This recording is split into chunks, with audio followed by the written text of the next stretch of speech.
Thank you, Mike. And as far as a few verses on the monitor, I wasn't going to do much with it except it's a reminder Paul is just hours away, days away from leaving this world and going to be with his Lord. And when he says the time of my departure is at hand, that word departure is a word that can be translated several different ways. It's the word for dissolve. And this time of the year, if you're doing I think Alka-Seltzer, they have both an AM and a PM thing that you drop in the glass of water and it fizzes and it dissolves. Well, our soul and body join together and it dissolves. It's a word that could be translated to tear apart in the sense of you've got a fabric. Every mama tells the child, don't pull that thread because that seam will come apart. And that's the word that Paul is using.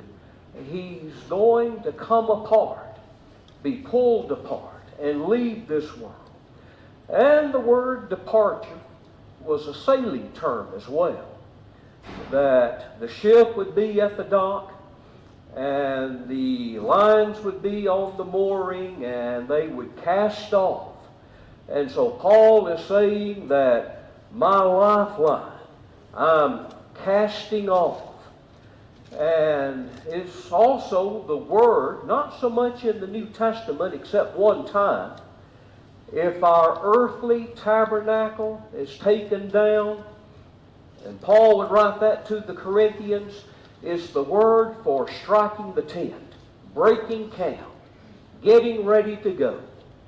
And so these are words from the apostle, and how many times have we read them together?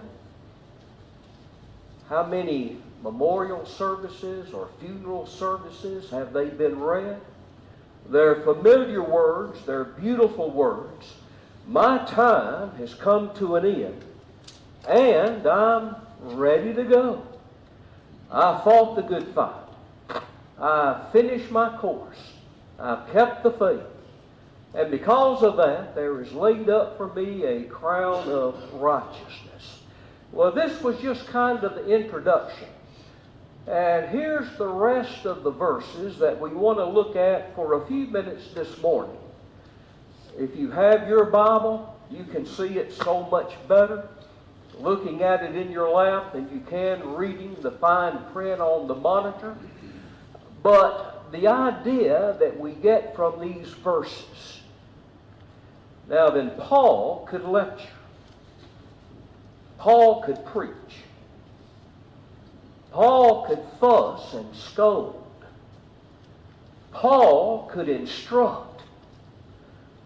But in these verses, he's not doing any of that.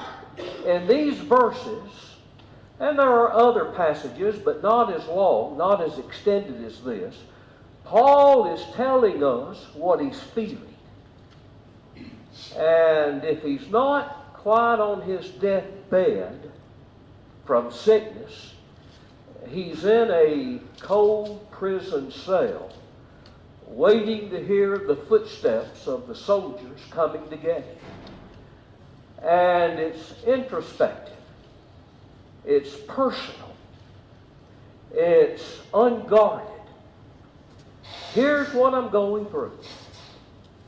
Here's what I'm thinking about. And here's what I need. Now then, none of us this morning, we're in the position of the Apostle Paul. But we all know what trouble is. And we all know that moment when our hopes perhaps are dashed or at least set back. We know what feelings come over us. And I think in these few verses, it's not so much a preaching lesson or a class. looking about for a one and done until Kevin gets back with us and we resume Galatians. But here Paul is talking about what he needs, what he wants, what he feels. And I think we could break it down in a few different ways. Look at these verses and notice how many times Paul gives voice to wanting companionship, a friend, a brother, someone to stand beside him, someone to be with him, someone that he can share these last moments with. And Timothy, be diligent to come to me quickly. I want to see you before I go. Demas has forsaken me, having loved this present world. He's departed for Thessalonica. Crescens for Galatia, Titus for Dalmatia. Only Luke is with me. Get Mark and bring him with you, for he's useful to me for ministry. Tychicus I've sent to Ephesus. Verse 16, at my defense, no one stood with me, but all forsake me. That's not a sermon, is it? It's not a lecture. And that wasn't anything that Timothy needed to pass along to the brethren to instruct them in the way of salvation. But here's Paul at the last, and he's wanting companionship. He's wanting someone to share with. His hurting heart needs someone to help him carry this load. And when we think about that, doesn't that tug at our heart? What is there about us? What is there about our nature that we have this need, this compulsion, the sense of urgency to lean on someone and to share with someone? How far back does it go, do you think? Somebody take us back to the garden. And what did God say about Adam? It's not good for a man to be alone. Sometimes I like to be alone, do you? But that wears off. And I get my fill of it. And get my thinking done. Get my praying done. Get whatever done. And then it's back into the bosom of family and friends and fellowship.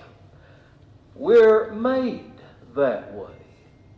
And the Apostle Paul, for all of his strength, for all of his vigor, for all the full manhood of his authority and power and self-reliance, Paul needed companionship. And whether it was in the assembly or whether it was traveling, and aren't we glad that he's able to say, not as an afterthought, verse 11, only Luke is with me. How grateful he must have been to have his companion Luke. Did any of you see the movie that came out? Oh, I lose track of time. Was it 6 or 8 or was it 10 or 12 years ago? But it was Luke, about Luke the apostle. And Luke was the narrator. He was the leading fellow. But of course, it was about the Apostle Paul more than anything else. And the actor that portrayed Paul in these last days, he was hunched over. Those rods that he was beaten with, they broke ribs. They bruised the spinal cord. They had an awful effect. And Paul, and years afterward, he's still bearing the brunt of that injury. And I don't know if it was, what do they call the digital effect, CGI in the movie. I don't know if they had some kind of filter, but Paul was emaciated and thin. And hardly, when the soldiers took him out to the courtyard, they had to get on either side of him and stumbling, dragging him to the place of execution. Paul's in a bad way. And I suppose some of that's artistic license for the movie and dramatization and all of that. But from what we know about the Apostle Paul, these last days and years could not have been pleasant. But Luke is with me. And could you paraphrase what he's saying in these verses to also include, Luke is with me, but I wish others were with me as well. At my first offense, no one stood with me. Why not? How come? Fear, Elwin suggests. I mean, Paul was being tried for a capital crime of sedition, of campaigning against the authority of Caesar, of being a threat to the empire. Paul was charged with these political crimes. The Romans didn't care much about the religious crimes. You know, what is that to us? Paul is on the wrong side of history, the Romans would have said. You and I would say he was on the right side with God. But it was dangerous, perhaps, to associate with Paul. What might be some other reasons why no one else was with Paul? Mike? This whole process had been going on for a while, I think. And after a bit, people have to go back to their own lives and so forth and try to make money and put food on the table, etc. Everyday wear and tear and concerns of life might have contributed to it. I know I've wondered through the years going into the county jail here at El Paso and state prisons. Never have been in a federal prison to see someone. But the red tape and the hassle in getting in to see someone, and you very quickly kind of come away with the impression that rather no one had clearance. And we don't know much at all about the Roman system of imprisonment and all of that, but there may have been some that would have wanted to be with Paul, but just couldn't get through all that it took. But here's Paul at the last, and he's giving voice to the very same driving concern that you and I have of wanting to share, especially at times of trouble. Ellen? The other thing to note too is the fact that he talked about Demas and the other person there having loved this present world. I mean, he was a disciple of Paul, Christ. He had to have feelings for it, but I think that he too was afraid, and he turned his back on Paul and Christianity because he also feared death. If I'd been writing this, if you'd been writing this, long about verse 10 there, wouldn't you have written another chapter about that rascal Demas? And here Paul dismisses him with just a few words. There's hurt, there's betrayal, but what good would it have done? to take a poison pen. The Spirit wasn't leading him that way anyway. But there had to be heartache there. And not to belabor the point and to go on and on and on. But in the last things that Paul had to say, in the last words he had to pass along, there's the warm, pitiful, human side of his nature, and he wants just what all of us want. Someone to share, someone to lean on, someone to pray with, someone that loves us, someone that we love, and be with them in this awful time of trouble. Something else we might talk about for a few moments that Paul makes mention here and really makes me want to know more about it, or the reasoning behind it. Look at verse 13 there. Bring the cloak or coat that I left with Carpus at Troas when you come. Is there any sense that seems kind of not out of place, but kind of a jarring mixture here? His last words, bring me that coat. You ever thought about that? Well, I think of it in a way when trouble, we want to that our special wasn't. Yeah. That's what I wanted. Yeah. Besides our friends. Yeah. It was familiar. It was his.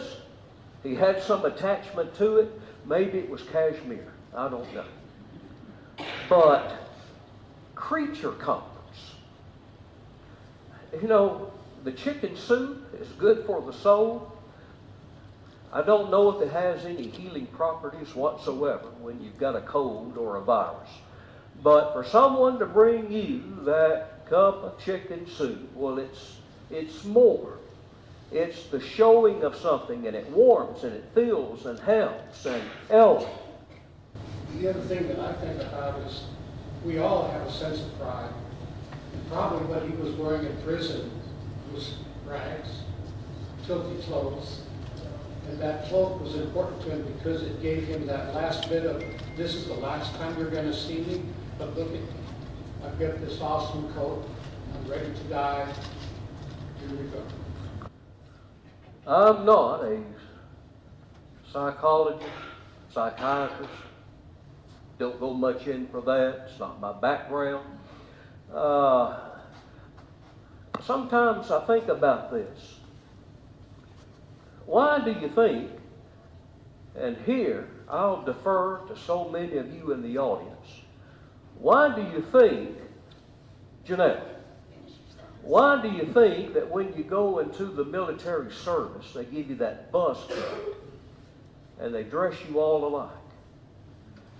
And why do you think when you go into Folsom or Sing Sing or down here at Supermax, you all have that same uniform or set of clothing?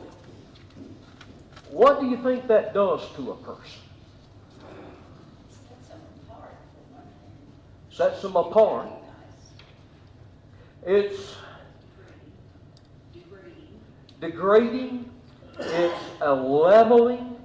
You know, you think of a big boss like Al Capone, and he's got the number on his chest just like everybody else. Well, here's Paul, and maybe he's giving voice, as Elwin says. He's probably wearing rags or empire issue. We don't know much about those details, but his coat, the coat that he wore in better days while he was up and going and doing, It meant something, and I think it probably meant something beside the cold dampness of the prison cell. Marcia. Well, they didn't have heaters either. Didn't have, So he yeah. probably wanted it for some water too. Yeah, no doubt. Yeah. But there's something about physical comfort, and I don't know how to diagram it. I don't know how to correlate it and bring it over in any formulaic way. But when you minister to someone's body, it does something to help the soul and the mind and the spirit. And Paul seems to be aware of that. Well, he's preparing. Paul was always prepared because he planned. And this whole thing has got so many sermons in it and so much evidence of the gospel that it's really kind of interesting when you break it down. But simply, coming before winter follows this. Yeah. He's planning for winter. He needs his coat. Yeah. There's a practical aspect of it. But then, someone on their deathbed says,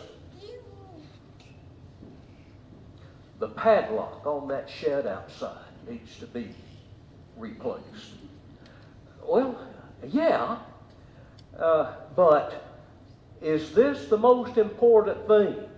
And again, don't want to be doing psychoanalysis on the mind of the Apostle Paul. That's just goofy. But the specific mention of that cloak and the hours and the days and maybe the weeks and the months that he was alone in that dungeon, things were weighing and preying on his mind. That's one of them. And then that's followed immediately. And when you come, bring the books, and especially the parchments. What's your thought about that? What books? What papers? So, what do you think about bring the books? What books? What papers? Elton? Scripture? If I was in the prison and getting ready for death, I would love to have my Bible. How many times have you gone to see someone in the hospital, in the nursing home, the care facility, or in their home, and the Bible's within just an arm reach away? So Paul might have been saying, bring me that Isaiah scroll. I've been making notes. I've got a sermon I want to preach from that. Maybe that too. But to me, there's also something bigger here in the sense that even at the last, work and purpose and belonging is important to us. Now, You just said it. I thought sometimes you're looking to leave some information behind to inspire someone else long afterwards, and maybe this was his purpose.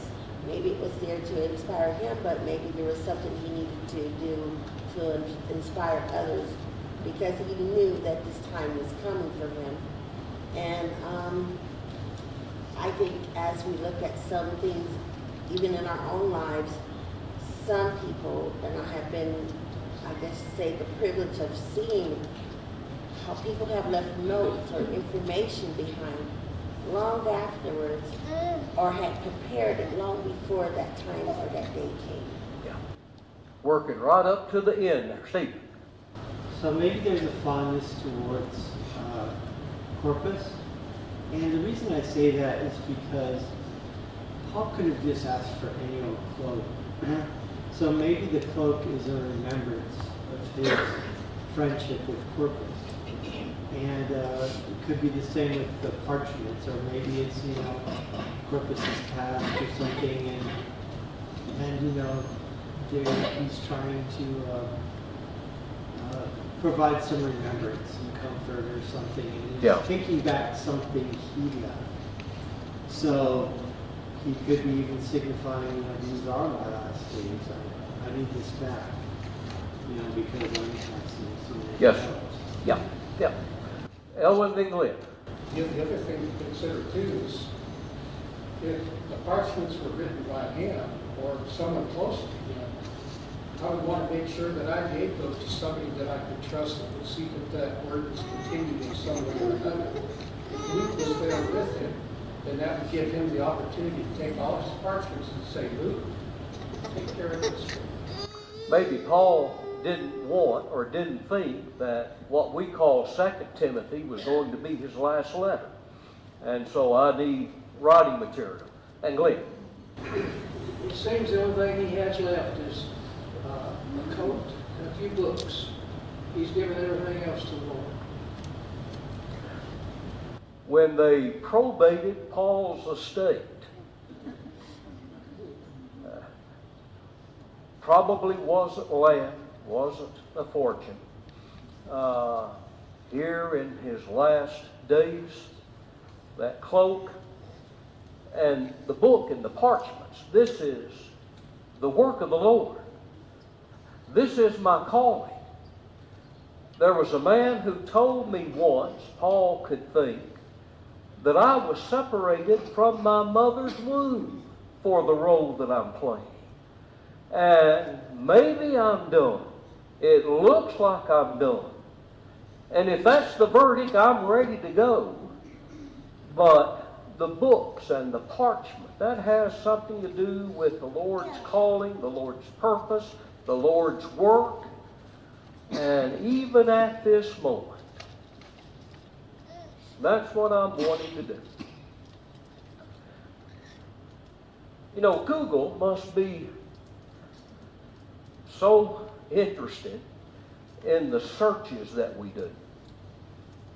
And I've kind of wondered if maybe somewhere somebody is gathering data about what Generation Z searches for, and the baby boomers.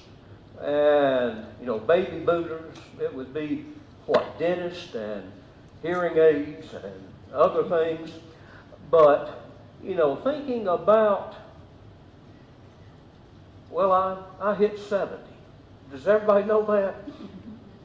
And I read an article here 3 or 4 weeks ago, and it was on retirement. Okay. And the way that the fella got to the thesis that he was pushing was Bear Bryant, the football coach, retired, and a few months later died. Well, it doesn't have to work out that way, but it did. And then from that, he did the jump off into the study that it's not so much something that you can quantify as far as specific time and what, but sometimes when people quit,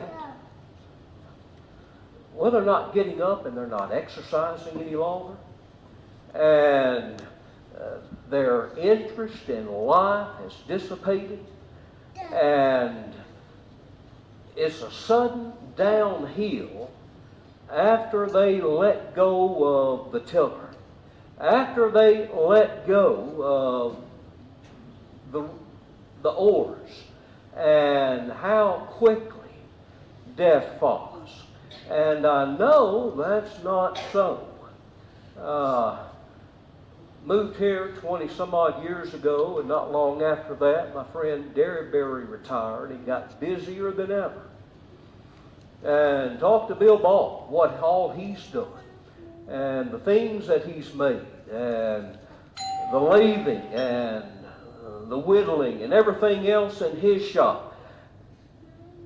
But here's Paul, and I think it's instructive, and I think it's inspirational that here at the very last, when he can almost see the end, there's still a work that needs to be done. And there's still this involvement. And then, if we're thinking about what we share in common with Paul, a need for friends, family, companionship, fellowship. people. And there's a need for physical comfort and physical help. And there's a need for work and purpose and belonging, even up to the end. There's also a need, and we would wind up with this, the Lord. The Lord stood by me when all others forsook me.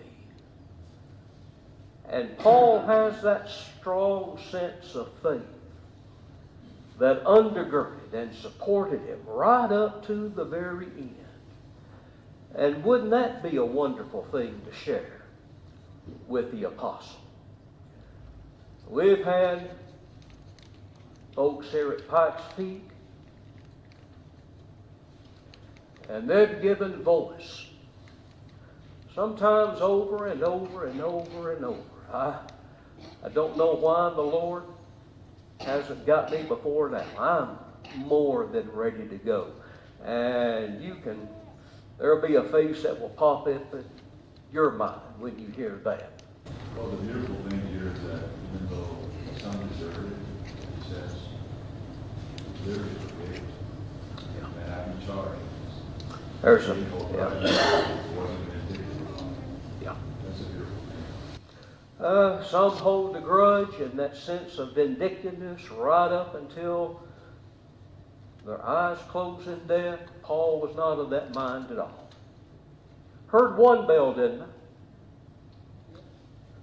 Lord willing, Kevin will be back last week. Kind of been unusual. He went to Houston for a wedding, and that was fine. And then he got sick one week, and that was fine. And now he's gotten sick another week, and that's fine. But I declare, I miss him. So next week, Lord willing, Galatians chapter 4, and he'll take right up there.